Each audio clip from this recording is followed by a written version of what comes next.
MLA Naseer చేతుల మీదుగా ముఖ్యమంత్రి సహాయ నిధి చెక్కుల పంపిణీ కార్యక్రమం జరిగింది.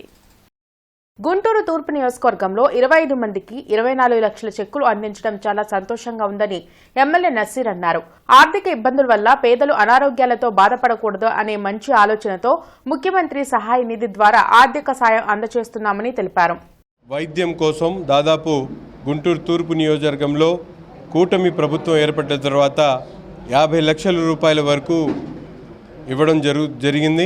ఈరోజు ప్రత్యక్షంగా 11 లక్షల రూపాయలు చెక్కుల్ని సీఎంఆర్ఎఫ్ రిలీఫ్ ఫండ్ ద్వారా చంద్రబాబు నాయుడు గారు కూటమి ప్రభుత్వం ఏర్పడిన తర్వాత రాష్ట్రంలో ఎక్కడైతే వైద్య సహాయం అందక ఇబ్బందులు పడుతున్నటువంటి వాళ్ళందరూ కూడా ఆర్థిక వనరులు లేక ప్రైవేట్ ఆసుపత్రులు కానీ లేకపోతే ఎక్కడైనా ట్రీట్మెంట్ తీసుకున్నా కూడా వాళ్ళందరూ కూడా సహాయం చేసేటువంటి ఆలోచనతో ముఖ్యమంత్రి గారి సహాయాన్ని ద్వారా దాదాపు గుంటూరు తూర్పు నియోజకవర్గంలో 50 లక్షల రూపాయలు ఇప్పటిదాకా వితరణ చేయడం జరిగింది.